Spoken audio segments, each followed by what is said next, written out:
Hello friends, आपका स्वागत है आपके अपने चैनल पर। और आज हम चर्चा कर रहे हैं आईसीआईसी बैंक के क्वार्टरली रिजल्ट्स के बारे में।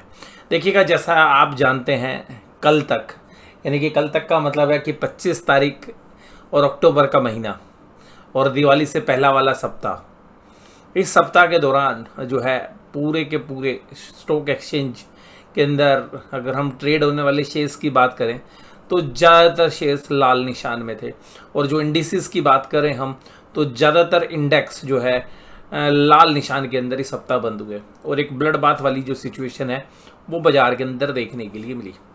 अब इसी बीच में इंडेक्स का एक दिग्गज शेयर्स जिसने एक इस कमजोरी को ज़्यादा बर्दाश्त भी नहीं किया, उसके रिजल्ट आज पेश किए गए, जिसका नाम है आईसीआईसीआई बैंक लिमिटेड, जिसका इम्पैक्ट आपको सोमवार के दिन जो है हमारे बाज़ारों के अंदर देखने के लिए मिलेगा।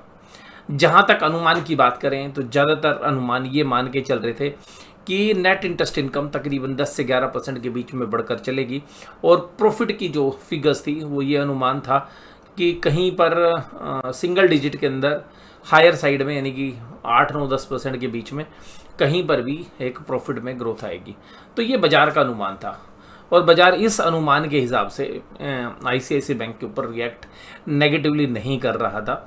और जहां पर आप देखेंगे रिजल्ट के बाद इंडसइंड बैंक के शेयर्स में 17-18% का फॉल आया। और जहां पर असेट्स क्वालिटी के रिस्क थे, वहीं पर अगर हम दूसरी तरफ देखें तो कोटक महिंद्रा बैंक के शेयर्स में एक अच्छी पिटाई हुई रिजल्ट के बाद। और कुल मिलाकर एक्सिस बैंक के रिजल्ट जो है बाजार को पसंद आए, तो कोई बहुत बड़ा, हालांकि रिजल्ट के बाद कुल मिलाकर एक रेंज में ही रहा। एचडीएफसी बैंक के भी रिजल्ट मिले जुले थे और क्योंकि वो शेयर्स में रनअप हुआ नहीं है तो उसने भी होल्ड किया। लेकिन जो अभी तक पूरे बैंक निफ्टी में अगर हम पिछले 2-2.5 साल में अगर हम बात करें तो जिस शेयर्स ने आउट परफॉर्म किया है वो है आईसीआईसी बैंक, और जिसने ना केवल निफ्टी को बल्कि बैंक निफ्टी को भी संभाल के रखा हुआ है। तो दोनों इंडेक्स को अंदर जो है इसका वेटेज भी भरपूर है और इसी तरीके से फाइनेंशियल लिफ्टिंग में भी।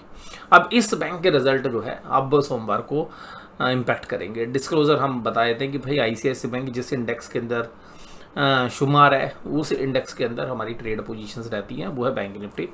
और हमारी बैंक निफ्टी में फ्यूचर्स में, कॉल ऑप्शंस में, पुट ऑप्शंस में और ट्रेडिंग पोजीशंस हैं। लेकिन मैं जो भी आपके साथ बात करूंगा वो अनबायस्ड करने की कोशिश करूंगा। तो सबसे पहली बात ये है कि जो भी मार्केट मची पिछले हफ्ते, उस मार्केट के बीच में सभी लोगों को इंतजार था कि आईसीआईसीआई बैंक का रिजल्ट आएगा और शायद हमारा बेड़ा पार कर दे। और मुझे ऐसा लगता है कि भाई आईसीआईसीआई बैंक ने सभी की उम्मीदों से जो उम्मीदें कर रखी थी उन सब उम्मीदों पर ये समझ लीजिएगा कि थम्स अप दे दिया है कि भाई तुमने जो उम्मीद की थी वो छोड़िए, मैं तुमसे भी ज़्यादा परफॉर्म करके दिखाता हूँ। तो आईसीआईसीआई बैंक के ना केवल कंसोलिडेटेड नंबर दमदार है, बल्कि इंडिविजुअल जो बैंक्स के जो नंबर्स हैं यानी कि स्टैंड अलोन परफॉर्मेंस जो है वो भी दमदार है। असेट्स क्वालिटी काफ़ी इंप्रूव हुई है, टेक्नोलॉजी का भरपूर यूज़ करके एम्प्लॉय कॉस्ट को कट किया है, और सबसे खास बात ये कैपिटल एडिक्वेसी रेशियो मेंटेन की है। इन सब के बीच में प्रॉफिटेबिलिटी पर क्या इम्पैक्ट पड़ रहा है, कितनी % ग्रोथ की है, आइएगा जानते हैं इस वीडियो के अंदर। लेकिन उन सबसे पहले देखते हैं कि शेयर्स ने पिछले 6 महीने में क्या परफॉर्मेंस दी। पिछले 6 महीने के अंदर ये शेयर्स 13.4% ग्रो कर चुका है।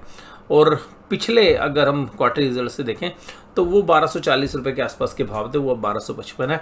तो पिछले क्वार्टर रिजल्ट्स पे जो परफॉर्मेंस थी उससे इसमें कुछ खास इजाफा नहीं हुआ है। अगर हम बात करें कि भाई आईसीआईसीआई बैंक ने एक साल में कितने रिटर्न्स दिए, क्योंकि जब हम प्रॉफिट ग्रोथ की बात करें तो ये बात भी हमें ध्यान रखनी चाहिए कि एक साल के अंदर इस शेयर्स ने एक दमदार परफॉर्मेंस दी है। और इंडेक्स के जितने भी शेयर्स हैं उनमें अगर हम आउट परफॉर्मेंस वाले शेयर्स की बात करें तो ये नाम जरूर शामिल होगा। और इंडेक्स के अंदर 38% रिटर्न्स देने वाला ये बैंकिंग का शेयर्स रहा है। और रीज़न ये कि इसकी जो पास्ट परफॉर्मेंस है वो काफ़ी दमदार रही है पिछले 2-3 साल के अंदर। और अब यहाँ पर बात करते हैं कि स्टैंड अलोन फाइनेंशियल स्टेटमेंट की बात करें तो जो इंटरेस्ट अर्निंग है, जो इस बैंक की इंटरेस्ट अर्निंग्स है वो पिछले क्वार्टर में, क्योंकि हम लोग पिछले क्वार्टर से ही कंपेयर करते हैं बैंक के रिजल्ट, वो तकरीबन 39,000 करोड़ के आसपास थी, जो इस बार 40,500 करोड़ पे पहुंच गई। और उसमें जो मेजर इजाफा हुआ वो वास्तव में जो लोन्स इन्होंने बांटे हुए हैं या जो एडवांसेस दिए हुए हैं उसी के अंदर वो इजाफा देखने के लिए मिला। बाकी इनकम इन्वेस्टमेंट एक माइनर सा 200 करोड़ के आसपास का 150 करोड़ ही है, 150 करोड़ के आसपास का बेनिफिट है। और जो RBI से इंटरेस्ट मिलता है वो भी एक मामूली सा जो है 60-70 करोड़ के आसपास की इनकम बढ़ गई है। अदर इनकम्स के फिगर्स में भी कोई बहुत बड़ा इजाफा नहीं है, तो एक म्यूटेड ही परफॉर्मेंस है यहाँ पर।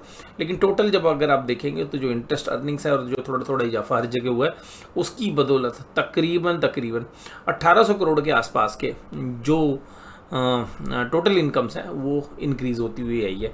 तो 1800 करोड़ रुपए एक साइड में कर दिए इन्होंने, मतलब बढ़ा के दे दिए।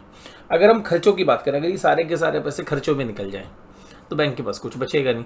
तो बैंक ने देखिएगा जो खर्चा किया तो वहाँ पर अगर हम देखें तो तकरीबन 1000 करोड़ रुपए इंटरेस्ट के ऊपर खर्चा हो गया, तो बचा फिर भी 800 करोड़ रुपए एडिशनल। और अगर हम इंक्रीमेंटल बेसिस पे देखें तो सैलरी के अंदर या ऑपरेटिंग एक्सपेंसेस के अंदर अगर हम बात करें तो बैंक ने तकरीबन 28 करोड़ का सेविंग कर लिया। और उसमें मेजर सेविंग कहाँ से आई है? इसमें दो तरह की खर्चे, एक तो सैलरी वाला पोर्शन है और एक बैंक के अदर खर्चे वाला पोर्शन है। तो जो अदर वाले खर्चे वाला पोर्शन है वहाँ पर तो तकरीबन जो है 200 करोड़ रुपए का एक्स्ट्रा खर्चा हो गया। लेकिन जहाँ पर हम बात करें सेविंग्स की तो करीबन 230 करोड़ के आसपास इन्होंने सेविंग कर ली एम्प्लॉय कॉस्ट में। और एम्प्लॉय कॉस्ट में जो सेविंग आई है वो आई है टेक्नोलॉजी के यूज़ करने से। और बैंक ने बताया कि इन्होंने जो डिजिटल प्लेटफॉर्म्स के माध्यम से जो इनका वॉल्यूम है वो साल दर साल 20% बढ़ रहा है। तो मुझे लगता है कि जो मेन रीजन है एम्प्लॉय कॉस्ट का कट होने का वो यही है।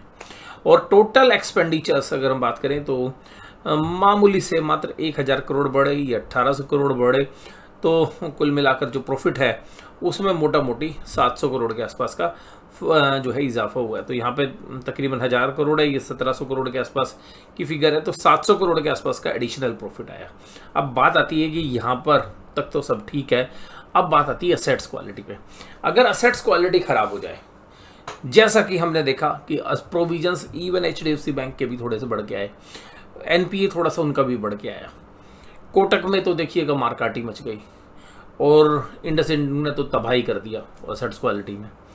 अब यहाँ पर भी सब लोगों को जो रिस्क था ICICI बैंक में वो यही था कि यार इनके प्रोविजंस कितने बढ़ेंगे, क्योंकि जो रिटेल लोन बुक है वहाँ पर शंका सबको थी कि भाई यहाँ पर क्योंकि रिटेल में और होलसेल बैंकिंग दोनों में इसका अच्छा एक्सपोजर है, तो रिटेल के अंदर जो है सबको लग रहा था, चिंतित थे कि भाई ICICI बैंक भी कहीं सत्यानाश ना कर दे। लेकिन ऐसा हुआ नहीं और प्रोविजंस तकरीबन 99 करोड़ रुपए घट गए। और 99 करोड़ रुपए घटने से भैया वो भी प्रॉफिट में बढ़ता हुआ नजर आया और कुल मिला के प्रॉफिट में 800 करोड़ के आसपास का इजाफा हुआ। अब अगर इस इजाफे को EPS में ट्रांसलेट करें तो EPS के अंदर ये जो फिगर्स 15.73 थी पिछले क्वार्टर में, जो इस बार 16.68 है, लेकिन हम डाइल्यूटेड लेते हैं तो डाइल्यूटेड EPS का मतलब होता है वो EPS जो आगे चल के आएगी। क्योंकि अगर कंपनी ने कोई भी प्रेफरेंस शेयर्स हैं जो इक्विटी में कन्वर्ट होंगे, या जो ESOP है जो एम्प्लॉय के पास है वो शेयर्स में कन्वर्ट होंगी, या कुछ वारंट्स आपने इशू किए हुए हैं जो ESOP इक्विटी शेयर्स में कन्वर्ट होंगे, उनकी वजह से जो इक्विटी का डाइल्यूशन होगा वो असर डालता है, उसी को हम डाइल्यूटेड EPS बोलते हैं। तो हमारे लिए जो काम की चीज़ होती है वो डाइल्यूटेड EPS होती है। तो डाइल्यूटेड EPS में देखिएगा 15.46 है और जो बढ़कर हो गई 16.40, तो तकरीबन 6% का क्वार्टर ऑन क्वार्टर बढ़ के आया। और ये तो बाजार जो है ये उम्मीद कर रहा था कि इतना तो शायद ये साल दर साल करेंगे, और साल दर साल में तकरीबन 14%, 13.88% की EPS ग्रोथ हुई है। तो कुल मिलाकर रिजल्ट्स काफ़ी बेहतरीन लग रहे हैं यहाँ पे। बेहतरीन का मतलब ये नहीं है कि भाई 13% या 6% से हम संतुष्ट हैं, बात ये है कि बाजार जो उम्मीद कर रहा था उससे अच्छा कर दिया आपने। ठीक है जी, यानी कि कहने का मतलब है कि एक बच्चा एग्जाम देने गया, पेरेंट्स ने उम्मीद की थी कि बच्चा 70% नंबर लाएगा और बच्चा लिया है 95% नंबर, तो पेरेंट्स बहुत खुश हो जाएंगे। मैं ये नहीं कह रहा कि 70% की उम्मीद थी 95 आ गए, बट हाँ हम ये कह सकते हैं कि तकरीबन इसी तरीके की सिनेरियो जो है ICICI बैंक में बनता हुआ नजर आया। अब शेयर प्राइस में क्या इम्पैक्ट होगा उसके बारे में हम थोड़ी सी चर्चा करें तो बाद में करेंगे। अभी हम देखते हैं रिजल्ट के बारे में बात। अगर हम ये देखें 2.15% इनका एनपीए था और वो एनपी घटकर हो गया 1.97। हालांकि कुछ एनपी इन्होंने सोल्ड आउट भी किए इस क्वार्टर में, और 0.43 था पिछले क्वार्टर में जो कि 0.42 है।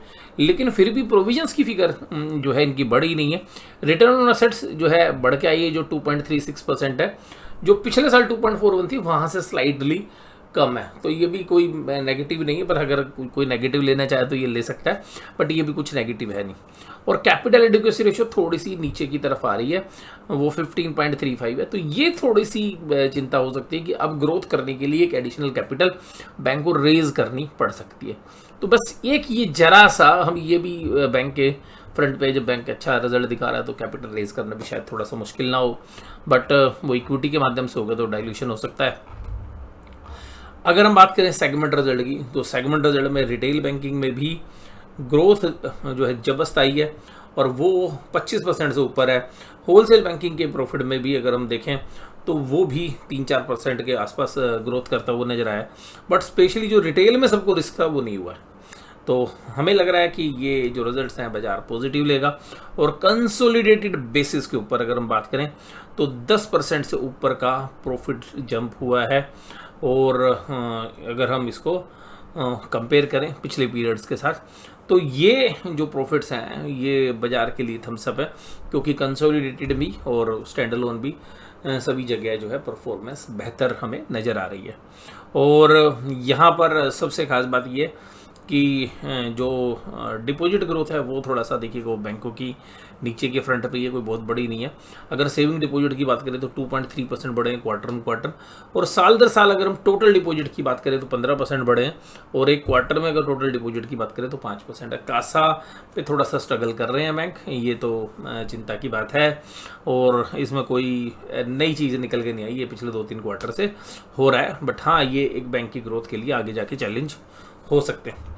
इसके बाद देखिएगा ये इनका मतलब आईसीआईसीआई बैंक का शेयर प्राइस का चार्ट है, डेली चार्ट है। अगर हम इस पैटर्न के अंदर अगर हम देखें तो पिछले रिजल्ट के बाद जो है इस शेयर्स ने तकरीबन 1360 रुपये के आसपास के हाई लगे और सस्टेन नहीं किया, नीचे आया, अभी कुछ दिनों से कंसोलिडेट कर रहा है, पर बाजार के इस बड़े फॉल के अंदर भी इसने बहुत बड़ा पार्टिसिपेशन नहीं दिया है।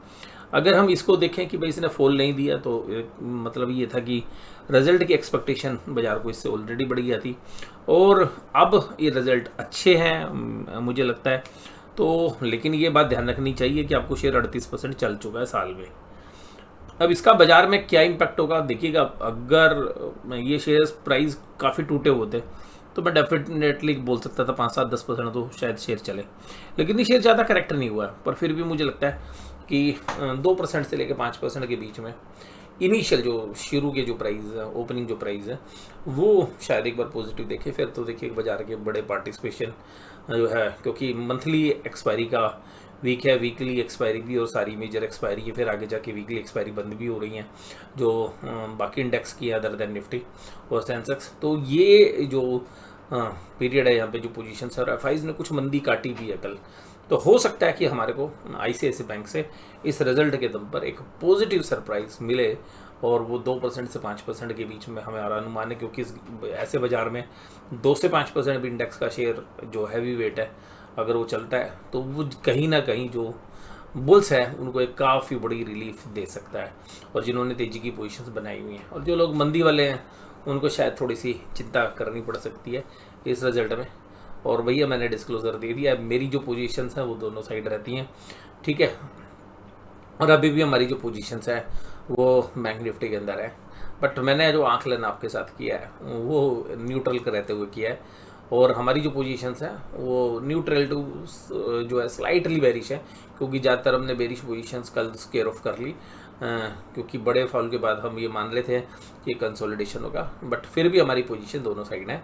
लेकिन जो बाज़ार के अंदर रिजल्ट हैं जिस तरीके का वो आकलन किया है मैंने, और सबसे खास बात ये कि मैं इस रिजल्ट को ये भी बोल सकता था कि भाई ये रिजल्ट ख़राब है। अगर बाजार ने उम्मीद की होती है ना कि 25% ग्रोथ आएगी प्रॉफिट में, तो मैं कहता भाई तो बेकार रिजल्ट है। लेकिन बाजार की ना उम्मीद कम थी और रिजल्ट बाकी बैंकों के सामने ठीक आ गया, तो इसलिए जो है इसको थम्स अप मिल सकता है। लेकिन ये बात ध्यान रखनी चाहिए कि शेयर ऑलरेडी 38% चल चुका है। तो ये एनालिसिस आपको कैसा लगा जरूर से ज़रूर बताइएगा, और मार्केट एनालिसिस की कमेंट्री के साथ आज की इस वीडियो को यहीं पे समाप्त करते हैं। Thank you very much.